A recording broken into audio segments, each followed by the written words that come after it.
Hear ye, hear ye, hear ye. I call to order this edition of the Sci-Fi Geeks Club.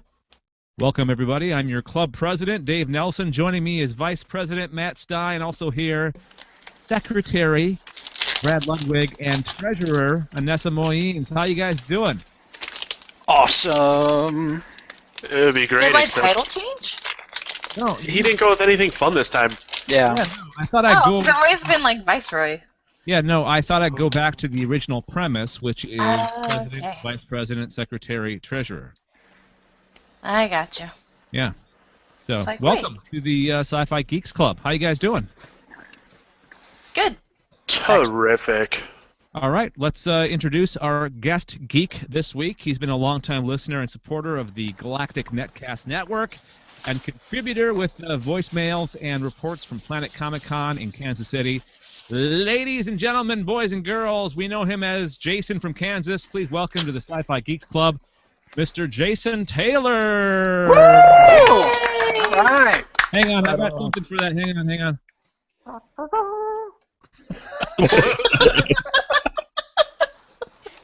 Wow. That was good. There's your fanfare, Jason. That's Seriously? awesome. I feel That's like all I need he to break out gets? the trombone and... Yeah, I got Very two. nice. There's that, and then I got this one right here. Hang on. I like that. I like this one better. It sounds like a trombone. Or bugle. Welcome, Jason. Thank you. It sounds like a hamster fart. What's going on there? Jason, tell us, when was the first time you started listening to our shows?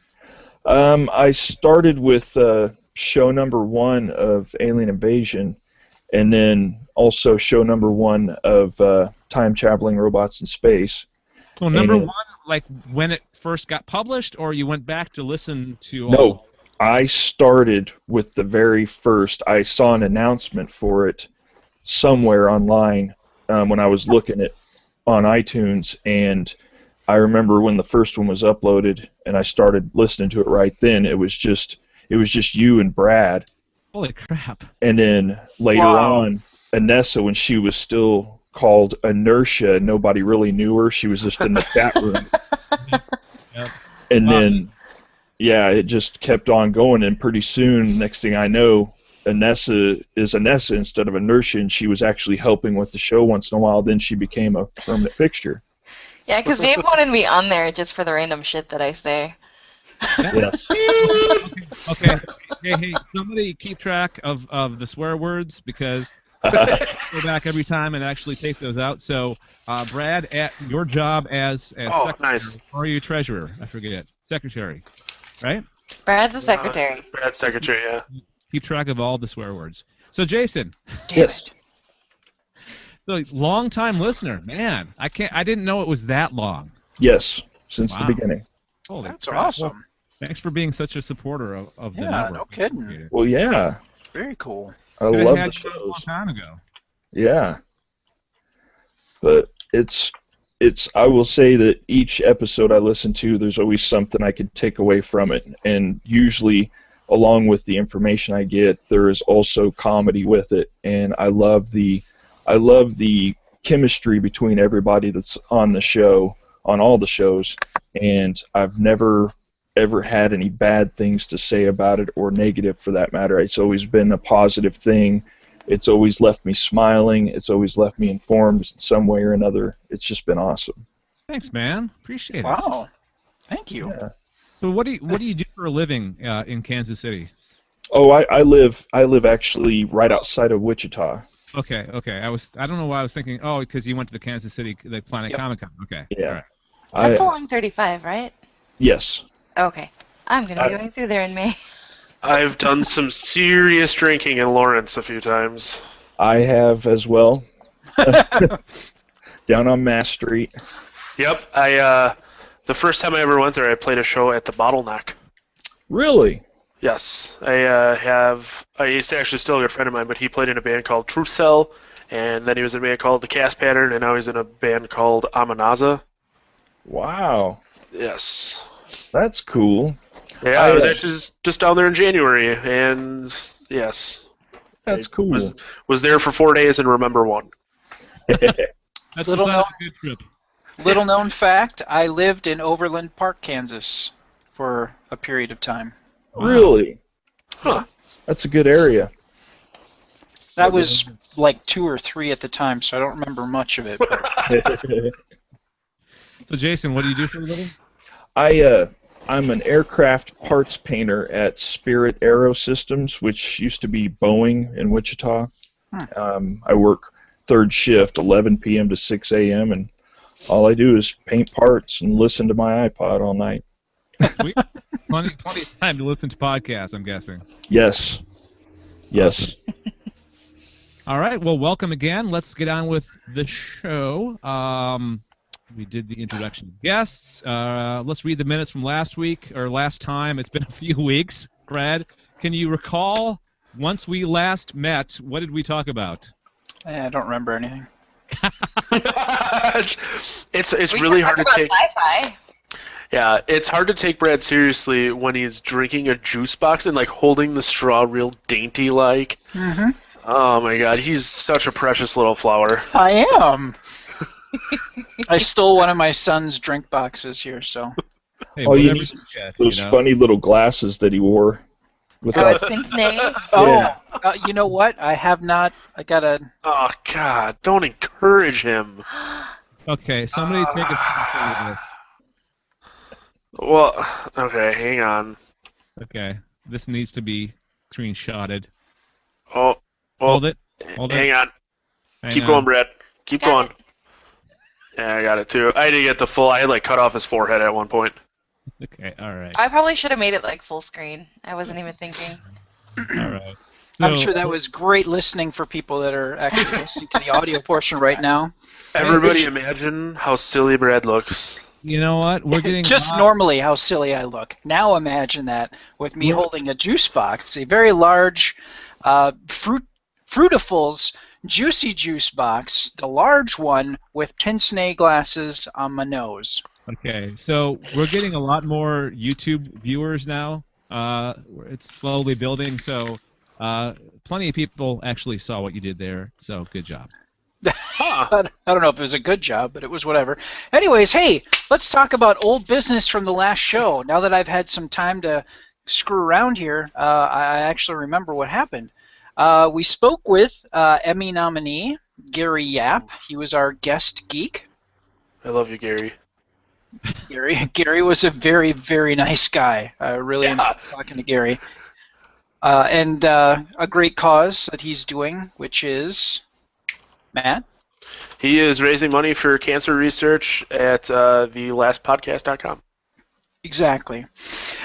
We talked about Star Trek Into Darkness and the deleted scenes on the multiple DVDs. It's one of the worst marketing schemes they could have ever done, is they split up different bits of deleted scenes and put them on the Target version and then on the Walmart version and then on. It was just terrible.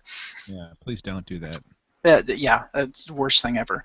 Matt talked about the new plot for the new Terminator film, Terminator Genesis, and he also brought to the table, because he's a big gaming guy, Batman Arkham Knight was announced, and he let us know that the Batmobile is drivable.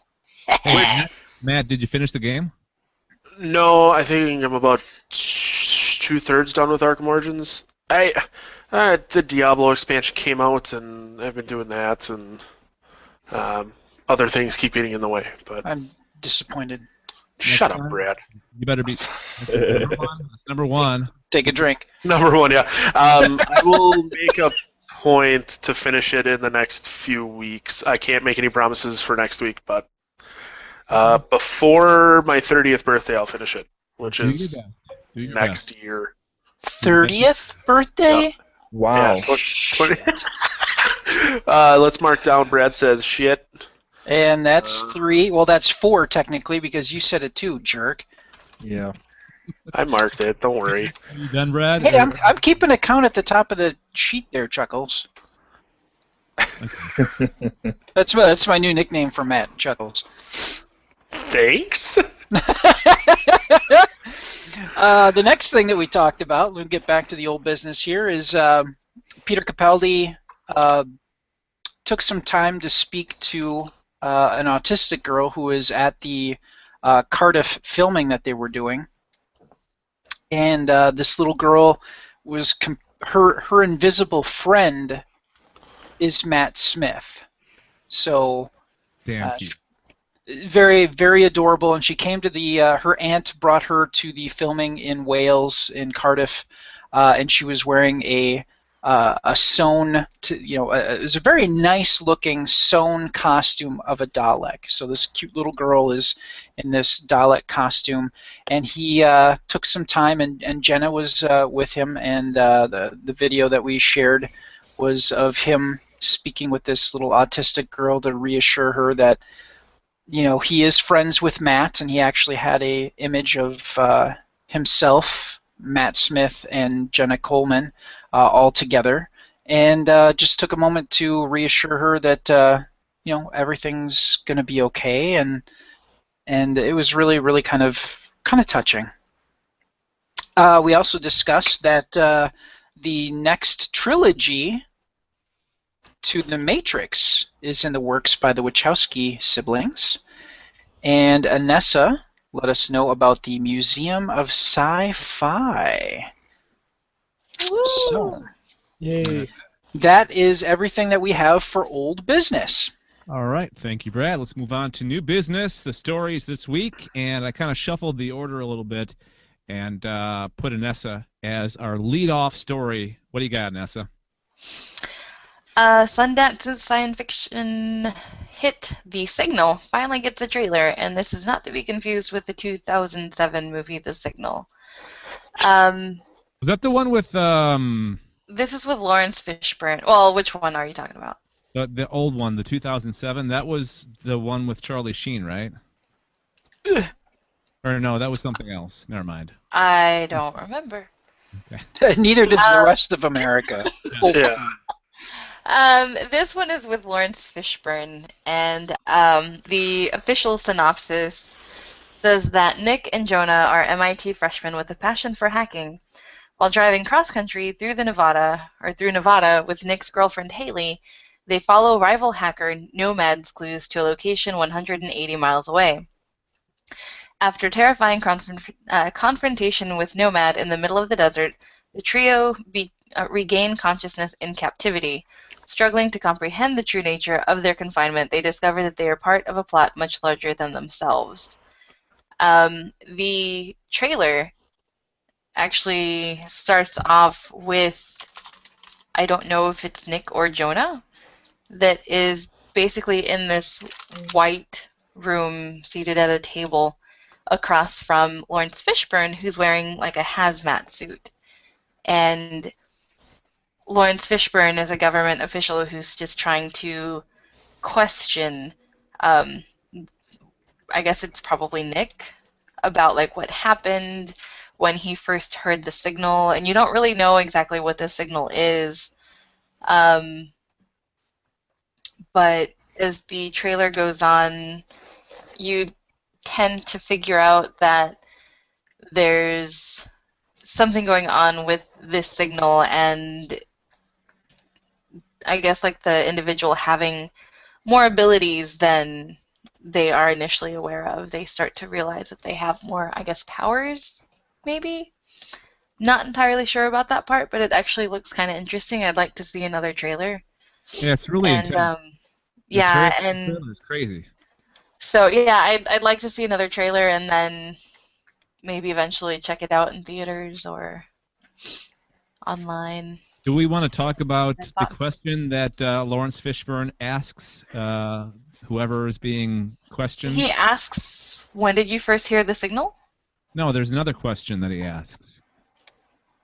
Would you like a packet of crisps? I don't remember what the other signal is. Or the other question is. The other question was, are you human? Oh, he asked him, are you from Earth? Oh, yeah, that's what it was. Yeah, that's right. Yeah, he asked him, are you from Earth? And the guy was like, yeah. So maybe he's not from Earth and he doesn't know it. Yeah. I included this in, I think, the blog post that I wrote for our website this week. I think it's one of the movies that I put on the list of or not as known movies that are coming out this year. I didn't remember seeing that there. Oh, maybe I didn't include it. Maybe not. I don't remember. Okay. If you enjoy listening to podcasts, as if you're listening to this and or watching it, you probably do. You're going to want to check out Neil deGrasse Tyson's latest episode of Star Talk Radio. And he actually interviewed Lawrence Fishburne while they were both in Arizona. Scottsdale, Arizona, if you are watching Cosmos, Neil deGrasse Tyson's show that he's doing for Fox and National Geographic right now, if you're living under a rock and don't know that, the scenes where they do the Ship of the Imagination are all filmed at this location in Scottsdale, Arizona, and Lawrence Fishburne was in the area doing some work on the signal, and so they met up and talked about projects and a little bit about the signal. So cool. That's a neat quinkadink. Yeah, and it's very interesting. You find out a little bit more about. I didn't know that Lawrence Fishburne's parents were teachers.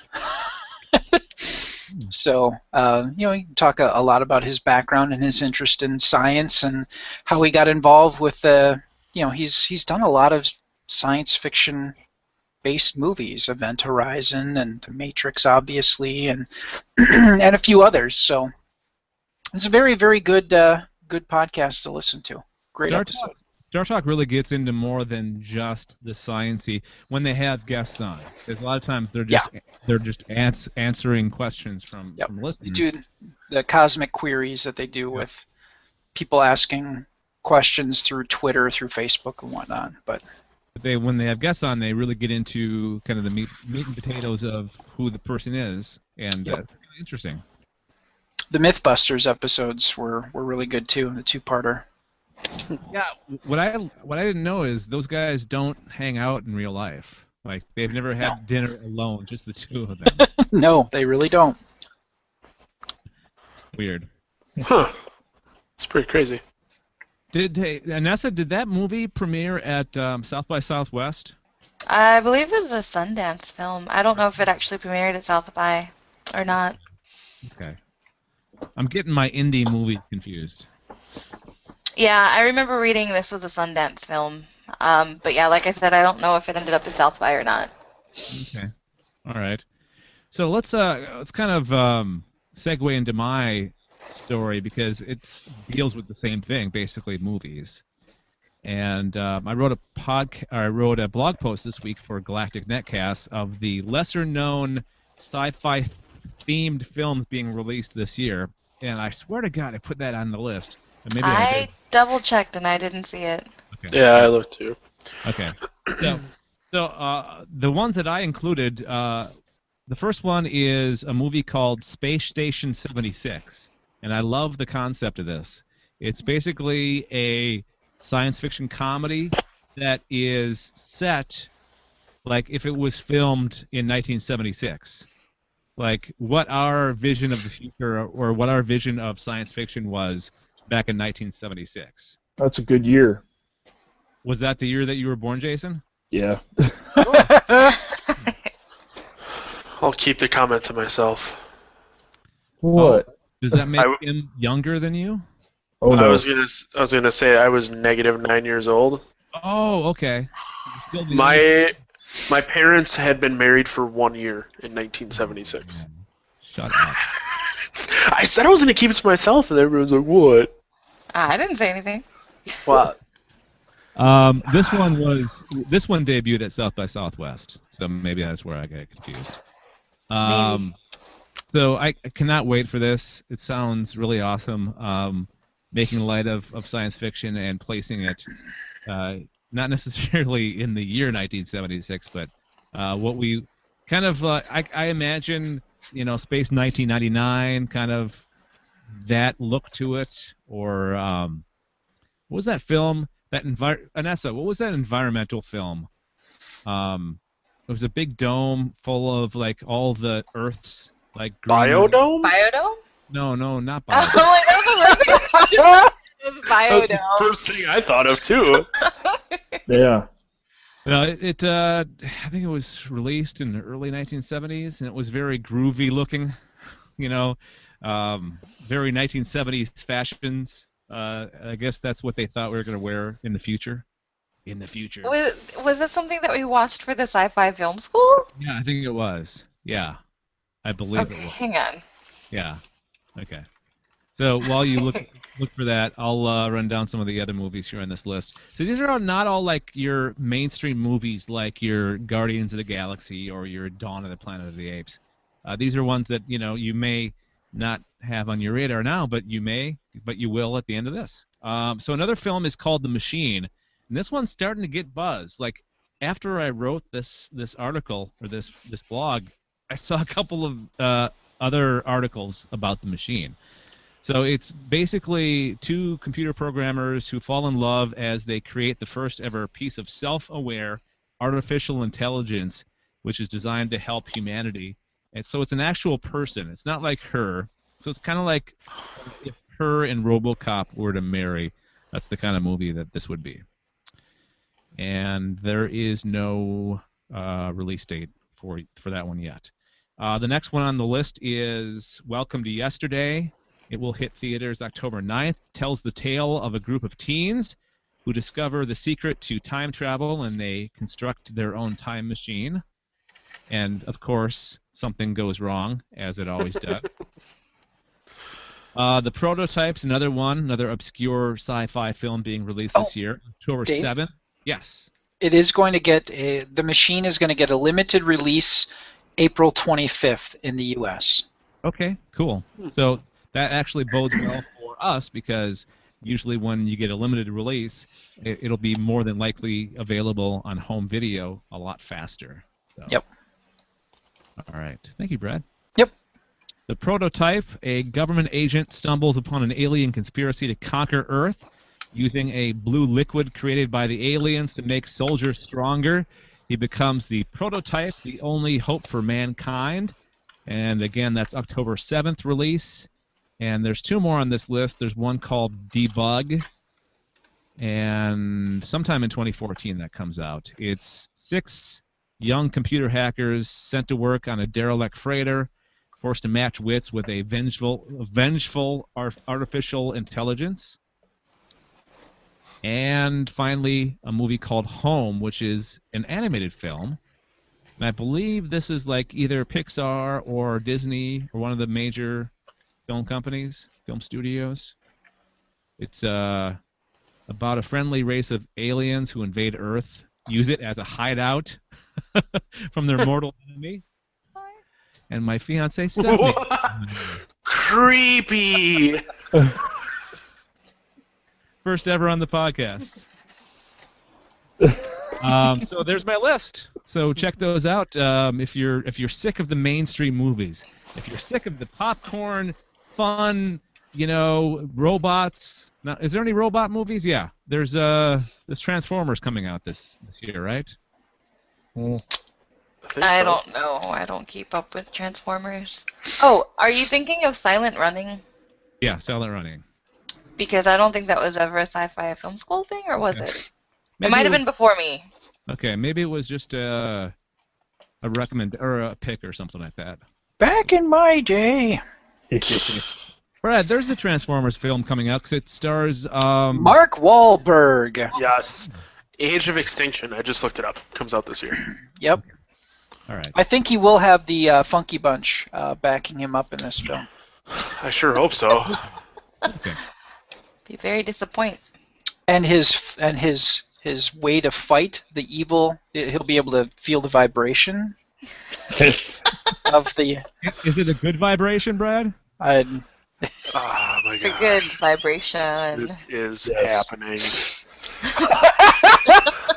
Yes. It is.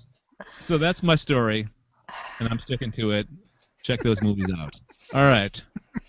Before we get off the rails too much, Let's move on to another major motion picture that came out a couple of years ago, getting a sequel, Matt. What is it?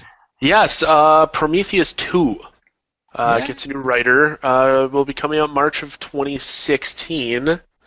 Michael Green, the writer for Green Lantern, and also the new Blade Runner movie, will be brought to rewrite Jack Hagelin's original draft.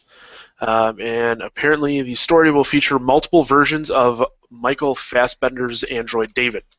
There wasn't really a ton past this. I mean, obviously there can't be because the guy's rewriting it. So 2 years, he'll get to see another Prometheus, which I watched the first one, and I actually really enjoyed it. It was one of the few movies that I've sat down and watched without like getting up and going to do something else because I got bored, which is huge in my book because I have an attention span that can be measured in nanoseconds. Really? I'd never noticed that. Yeah, I'm sure it's a big shocker to all of you guys. But since that was so short, I actually grabbed a second story. After reading Dave's blog post, I thought about movies that I wish had reboots. And I recently watched Stargate like 4 days in a row because that movie is the bee's knees. So it turns out that they are going to be rebooting Stargate and potentially doing a trilogy. And in the same article, they mentioned that Independence Day 2 is coming out July 3rd, 2015, which was weird to me because I remember seeing when the original Independence Day came out, it was marketed as ID4. And I'm like, were there 3 movies about this that I completely missed? So I'm curious to see if it comes out as being... You were like 5 at the time, so it's easy to make that mistake. Yeah, you're well, yeah. When did that one come out? 99? No, 94. 95? 94. Oh yeah, so I would have been 9 or 10. I thought it was later than that.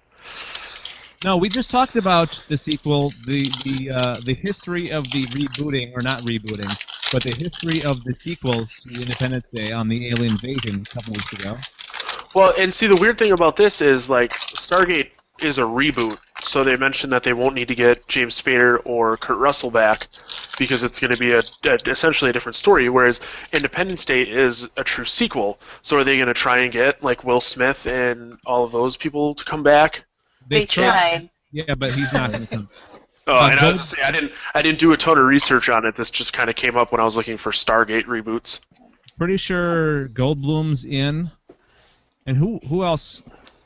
Vanessa Brad. Who else was positively in for the sequel? You guys remember? Wasn't Lone Star in for it? Weren't they going to bring the guy that played? Oh, Bill Pullman? Yeah. Yeah. I think so. Nice reference. Like I know, like Star. Yeah. Oh. Only one would dare to jam or use raspberry. Yes. Lone Star. Barf. Barf. No, getting back to Stargate, there's been a lot of Stargate history since the movie with 3 TV series. So I think it's prime for a reboot. I think you can go anywhere with that franchise. And I really liked that movie, like as a kid and even now. Kind of going back, it was somewhat of a cheesy story, but it really kind of depicts everything that you want to see in a sci-fi movie. I mean, there's action, there's Egyptians, there's like a time travel-y, warpy type thing, because they wormhole. Oh yeah, wormhole. Thank you. And it brings people that really aren't into sci-fi, i.e. myself, an interest in like a sci-fi movie. There was some boobs in it too. Of course. Always a plus, I suppose. Yeah. Yeah. I got Mass nothing. appeal.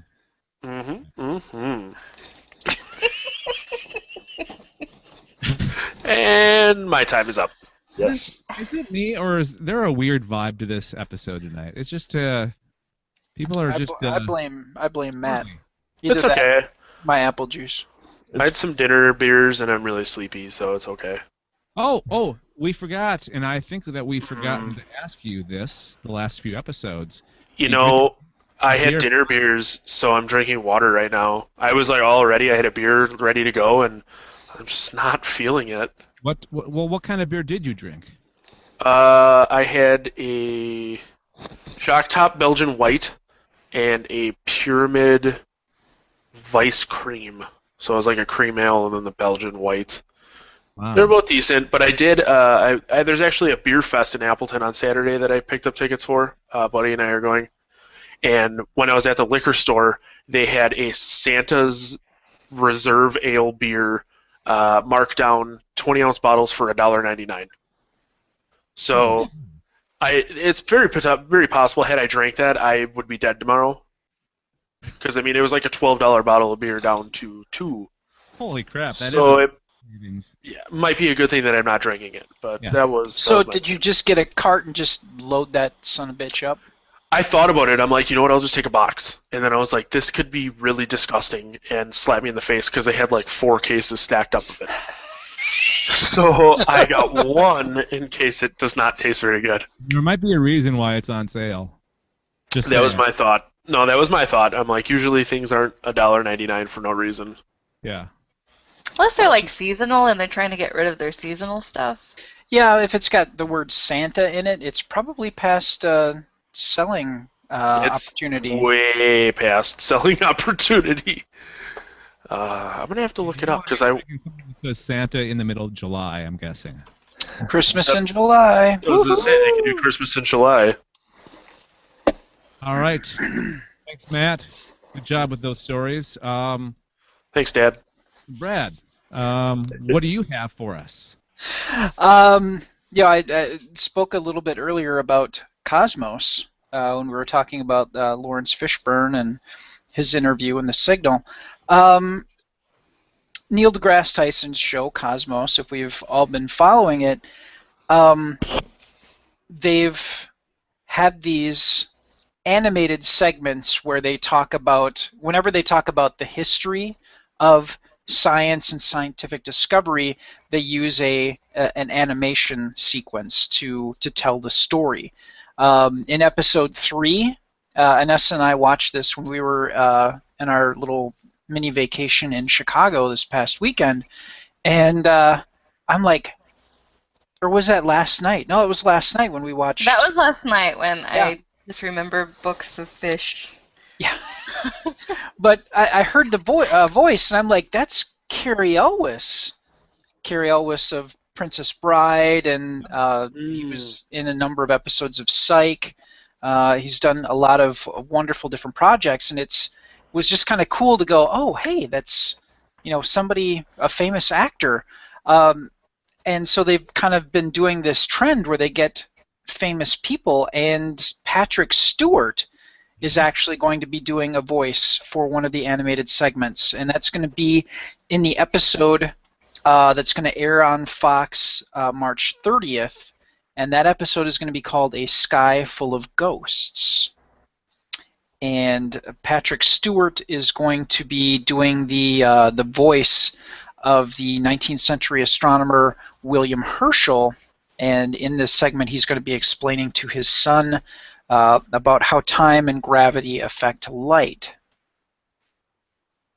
Cool. And that's kind of where we get the space ghosts thing from, talking about how far away other stars are and how long it takes for that light to come to us and things like that. So we're actually I'm seeing ghosts.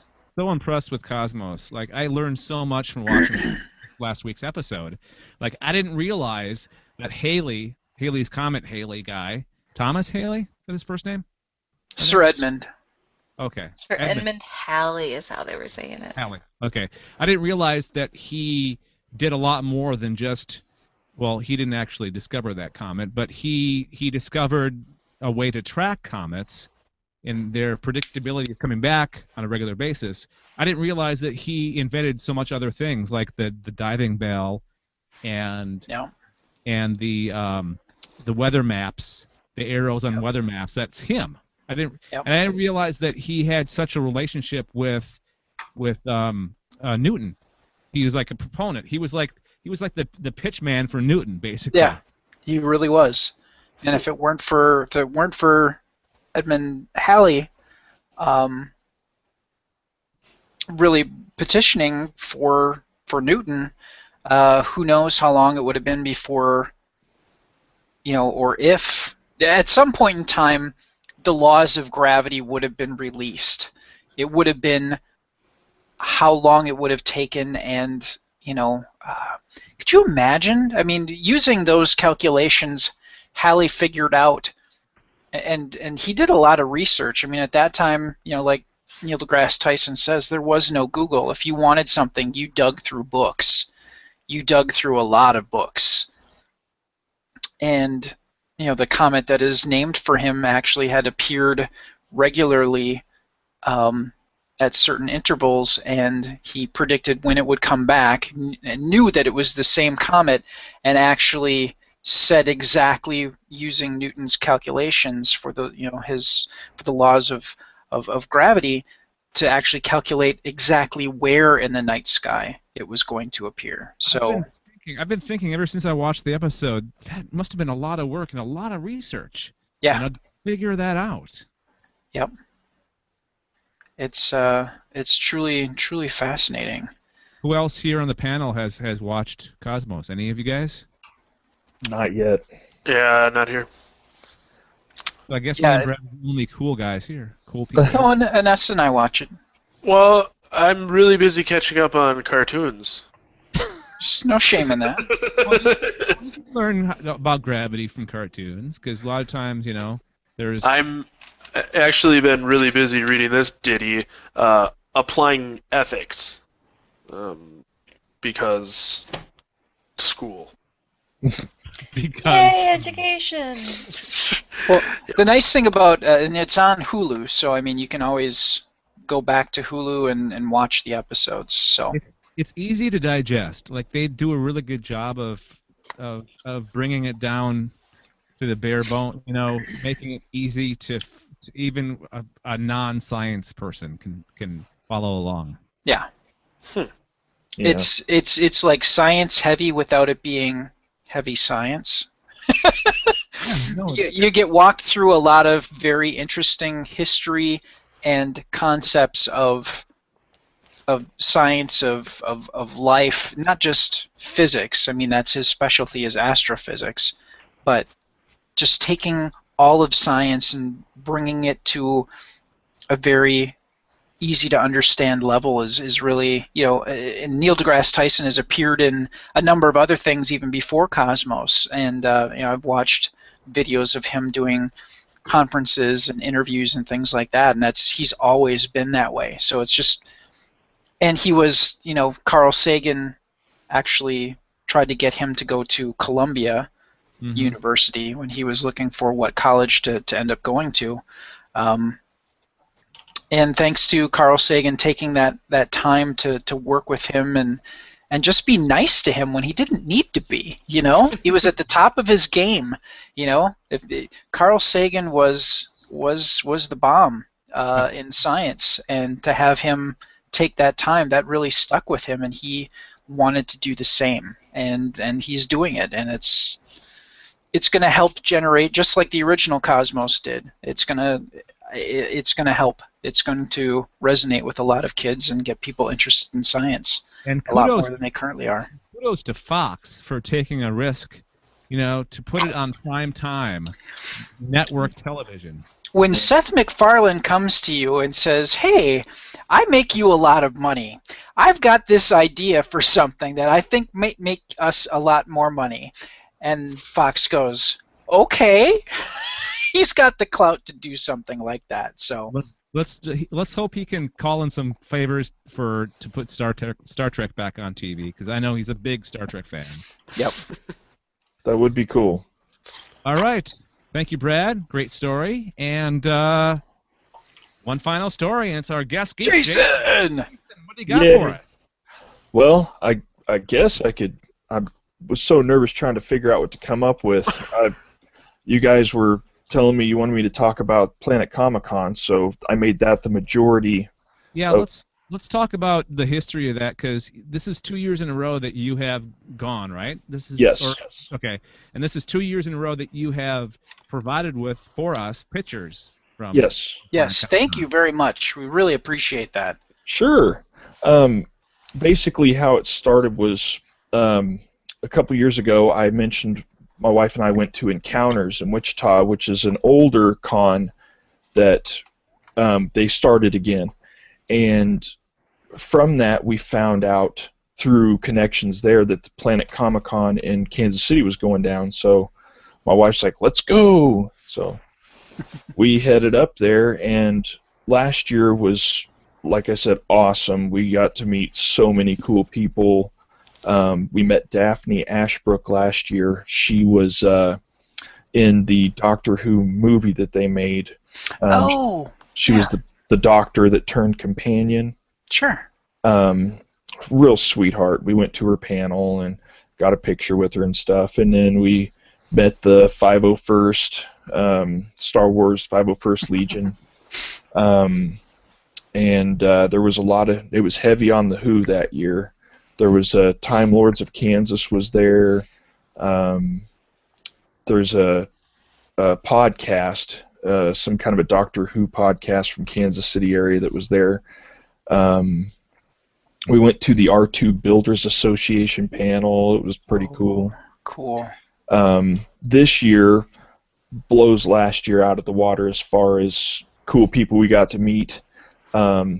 This year, as luck would have it, Sylvester McCoy, of course, was there.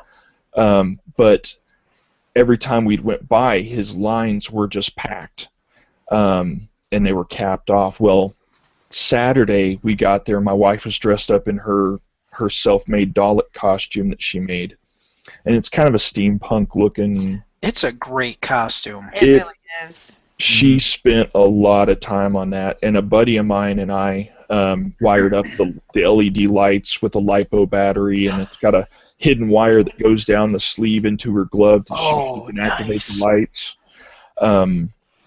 We went up there to his line Saturday morning, and there was 2 people in front of us. We timed it perfectly. Oh, wonderful.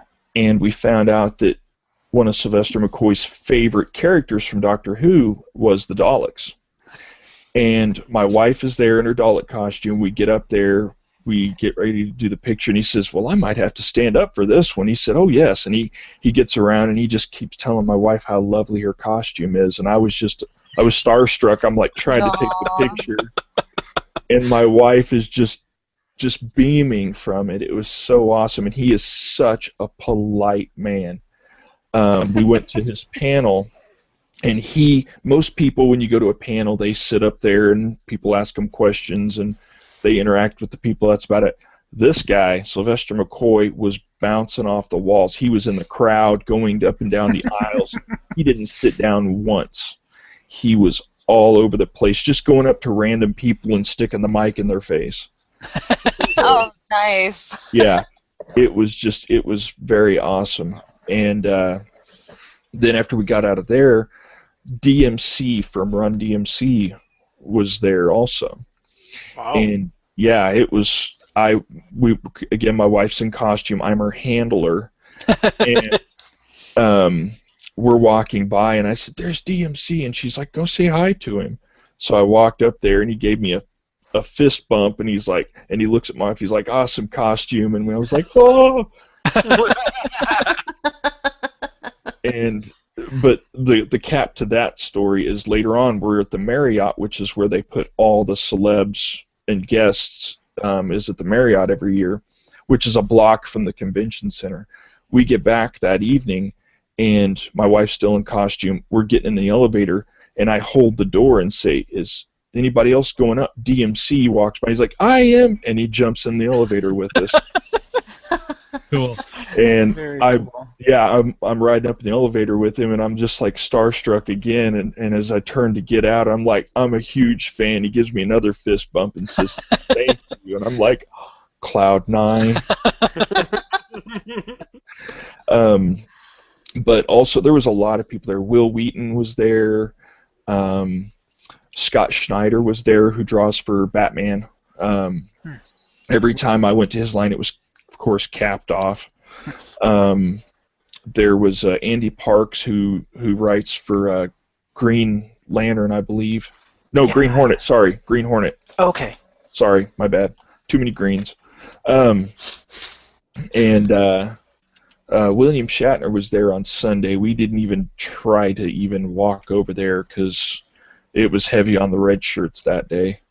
There was so many red shirts there that, I mean, there was even dead red shirts walking around wanting to meet William Shatner. Zombie red shirts is awesome. Yeah. I was gonna say, if you wait long enough, they're all just gonna get killed off, and you'll get to the front of the line. Yes. And there was a guy from, there was a girl from Firefly there. I can't remember her name. Was it Jewel State? Jewel State? I'm thinking possibly. And then there was a dude there from Warehouse 13, the guy that played the partner from Warehouse 13. Malcolm. Yes. Is his first name Malcolm? I believe so. Silly me, I freaked out and didn't bring the program in the room No, with me. that's cool. No. Um, It's He's funny. Yeah. He's very funny.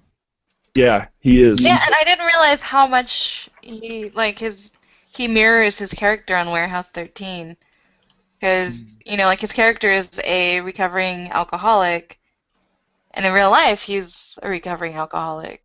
Did he maybe incorporate that into his character? Like, did they let him incorporate that into his character? I honestly don't remember if he said or not, because I remember seeing him in a panel. It was him and Eddie actually, it was- McClintock. Yeah, Yes. there you go. I know Yeah, it had it was- him in there. It was supposed to be him, and then was it Paul Rubinek? The guy who plays the keeper of the warehouse. I forget his name. It's been so long since I've watched Yeah. Warehouse 13. Saul is his first name. Yeah, Saul. Um, And it was supposed to be those two, but Saul wasn't able to make it, so it was just Eddie McClintock, and that was really an interesting panel. So. But yeah, it was. I was rubbing shoulders with these people as they were walking by. John Ratzenberger from Cheers. That's what I know him best from. But he was there. He was 5 feet from me at one of the vendor tables, just talking to a lady, and I was just like, "Oh, that's the dude from." And Did he say little known fact when he was talking to the lady? It's like, I was actually waiting for him to say that, but other people were asking him about Pixar movies, of course. Oh, it's Mac from Cars. And, but we also got to meet Abby Darkstar, who's a cosplayer, and Meg Turney, who's also a cosplayer. Her and my wife, those two and my wife became fast friends. We went to a panel on cosplay, crafting your fandom. It was really informative. Let's see here. Jim Butcher he wasn't even there as a guest. He was just there, walking around, hanging out. I love the Dresden File books. Oh, they're awesome. Oh, he's the author of those? Yeah. Yep. Cool. Yep. He just happened to be walking by, and of all things, I see his hair and his arms. Yeah. And I was like, I'd seen him, he was at Encounters last year as a guest. And I was like, that's Jim Butcher. My wife's like, no, it's not. He's not even supposed to be here. And I was like, that is him. And she's like, he's too short. And I was like, no, that is him. And we get up there, we kind of, not creepy, follow him, but we follow him. He goes to the ATM. And as he turns around, I was like, that's Jim Butcher. I was like, holy crap, it is. And I was like, do you want a picture with him? And she's like, I guess. So she walks over and asks him, she's like, can we bother you for a picture? He's like, oh, sure. He's like, if I didn't want to be bothered, I wouldn't be here. Like, he's got a point. But it was really awesome. I mean, the stuff that we got to see and the people we got to meet and the connections we made are just absolutely amazing. We got invited to SoonerCon, which is in Oklahoma, outside Oklahoma City. A lady that actually runs the costume part of the costume contest at SoonerCon invited my wife. She handed her a card. She's like, "I want you in my costume contest." And I was like, "Oh, this isn't happening." But You guys this is That's cool. You guys really hit a home run with that costume. yeah. Yeah. She's gonna make it bulletproof again, and I'm gonna get.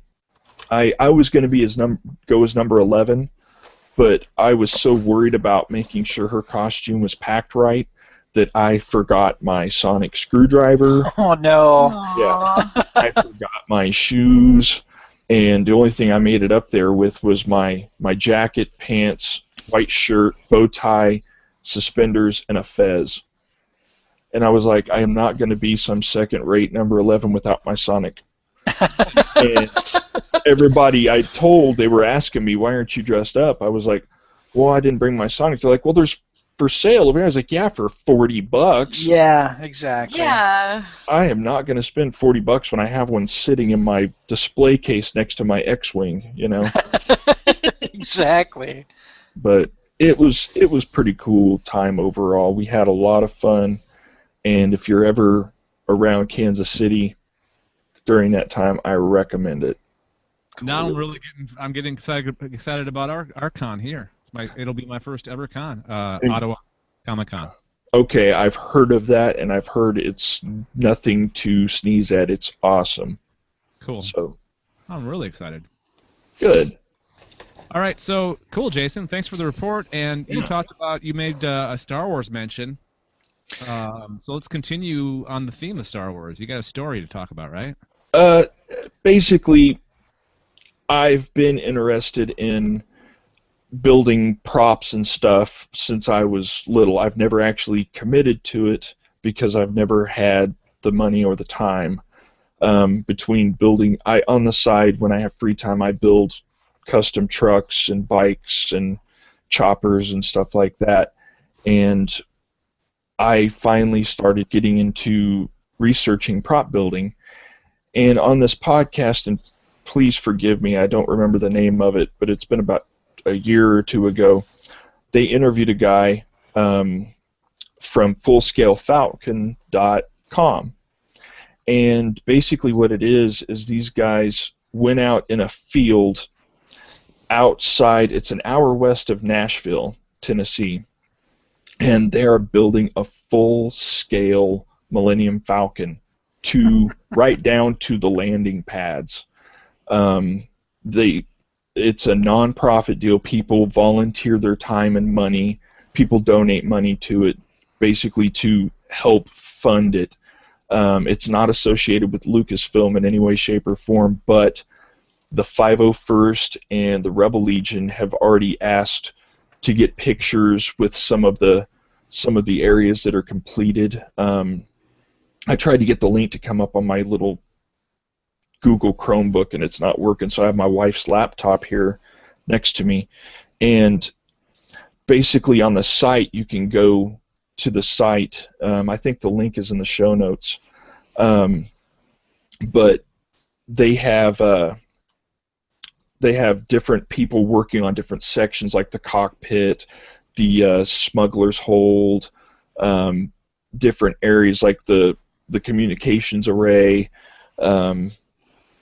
and it's supposed to be larger. Let's see here. It says it will be somewhat larger than any of the exterior sets from the films, basically.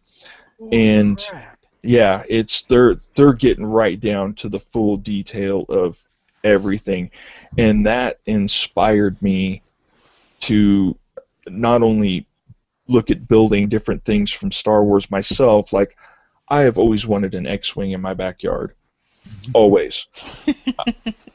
Even more so if I just had a portion of it, like if it was coming out of my fence or something.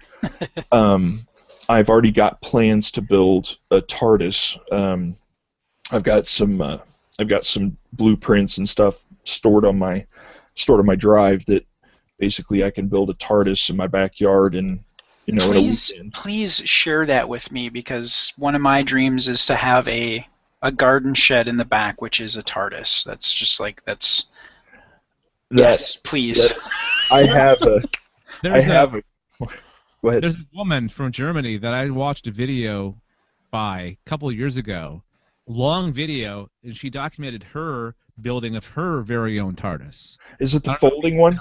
What's that? Is it the folding one that folds up? She built it in her house. Yeah, I think so. Yeah. Yep.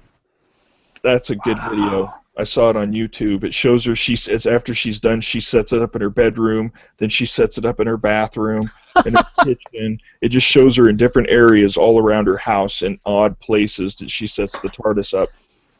And that's what I'm doing. The Millennium Falcon, I think I saw some kind of like fan movie documentary, and they talked about one of the fan films involved the Millennium Falcon, and they said that it's so oddly shaped, it's really, really hard to make because it's keeping all those. It's because it's oddly shaped, and then you have to keep it up on its struts or whatever, and that's quite the thing they're doing, right? And it is, and that's what I remember from the interview. That's one of the things the guy said was the most challenging part, because they're going to make it to where it looks like it's landed in this field, and they're going to have all the support struts with that's going to be the load-bearing part of the support struts are going to have steel and concrete, and then I guess to help with that, like when it's docked in the movie, you see those big lines that look like they've got liquid oxygen going to them with the steam pouring out of the lines underneath. They're going to use those as mock-up support beams also to help support the weight of it, because it's going to be so heavy with all the things they're building in it. It's kidding. Basically going to be like a huge tree fort. They're going to have so many people that will want to either get their picture taken in it or beside it, or like these independent productions making fan films, they're going to want to use it. So that's a fact. They've already had people wanting to do that. They've got requests from, like I said, the 501st, the Rebel Legion, and they've even had people want to get married inside of the bridge area, or the area where Luke is practicing and they're playing chess in that little area where he's got the blast shield down. Yeah. They've had people want to get married, get pictures, do stuff like that, shoot little fan film stuff. So it looks like it's still going pretty strong. And if I ever take a trip down that way, which it wouldn't be that far for me since I'm in Kansas, but I think it would be awesome to go by there and see it. It's going to be the next great Most American definitely. roadside attraction, Yes. World, it's going to be next to the world's largest ball of twine, as Yes. or what's the thing in Britain? Stonehenge, Carhenge. Yeah. Isn't that someplace in your neck of the woods, Jason? What's that? Carhenge. Is that where the caddies are buried in the? Yeah. That's down in Texas. No, that's over by Amarillo. Okay. Yeah, All right. it's up in the north It's in part the of Texas. Panhandle. Okay. Yep. It's some Off of 40, or I guess Route 66. Yeah. The only thing we have is Dorothy's house, and that's in Liberal. Okay. And Wichita is the air capital of, because of all the airplane factories and stuff. Mm-hmm. Oh, I thought that's where they made all the air. Yeah, they do that, and The that's air where come from someplace. Yeah, and that's where Pizza Hut started, was in Wichita, and White Castle started in Wichita. Yeah, so Our goal should be to get somebody from every state in the country, just because we learn new things about each state. I didn't know that about Kansas. Neither. Another fun fact is Kirstie Alley was born and raised in Towanda, Kansas, which is 6 miles away from me. She went to school with a friend of mine's dad. Oh wow! Small world. Another sci-fi connection. Yeah. Yep, Bam. she was on Next Generation. No, she was in the movie. Yeah, Star She Trek. was the original Savick. That's right. Yep. Yeah. All right. Thanks, Jason. That was a great story. Great report and great story. Thank you. All right. That's going to do it for this Sci-Fi Geeks Club. Went by fast. It did. It did. Any final thoughts on any of the stories that we talked about tonight, guys? First off, I want to say, Jason, that awesome. Yeah, Really, it was really good. Thank you. really loved listening you guys talk about Doctor Who for 4 hours. Hey, Matt. Matt's not a big Doctor Who person. Suck it. Shut up, Brad. That's another one. Speaking of Doctor Who, I forgot to mention this was one big thing. The Whovians of Wichita, which I'm kind of in with now, my wife and I, they had a petition going to get old classic Doctor Who, like the older stuff, put back on KPTS, I believe, which is a local station around here. And they had a drive to raise money, and I guess that went through, and now they're starting to play old classic Doctor Who on KPTS around here. So that, I'm guessing that's a public TV station. Yeah, it's actually the president of the Whovians of Wichita. He actually works for it as one of the minions at the radio state or TV station there in Wichita. So he's the one that kind of spearheaded that whole thing and set it up and got it going. Sweet. Yeah. You've really gone above and beyond the call of what our normal guest geeks bring to the table. Well, thank you. That makes me feel good. It's still. I can't believe I'm sitting here doing this with a show that I've listened to since it started, and I'm just like, wow, this is cool. I have a question about your background, Jason. Is that that believe sign? Is that supposed to be an X-Files thing behind you? It says believe. Yeah, no. I'm in my wife's library that I built for her. Oh. And this is her dominion behind me. It's all books. This is a whole wall of a bookshelf that I custom built for in her knickknack area and all that. So that is actually it's a church Bible thing quote she has up there. Nice. I didn't even know it was there until you mentioned it. Surprise! Yay! All right. Hey, again, that's going to do it for this episode of the Sci-Fi Geeks Club. Do you think we can make it to 3? Think I'll get to 3 this time, or do you think we'll stop at 2? I think we'll stop at 2. Okay. All right. So you guys think that we're actually done? Yeah. Did you already go through contact information and all that, or are we working on it? No, I have not yet. Okay. Yeah. Speaking of that, you can contact us, leave us feedback on this show, this particular episode, or any of our shows, galacticnetcasts@gmail.com. Our voicemail number is 805-328-3966. Or just go to the website, galacticnetcast.com, and all the links are there to either get a hold of us, subscribe to the shows, check out the blog, or our picks page, or any of the stuff. It's all at galacticnetcasts.com. We are on iTunes. We're on Stitcher, so find us there to subscribe. And like us on Facebook, circle us on Google+, and follow us on Twitter. And that's going to do it.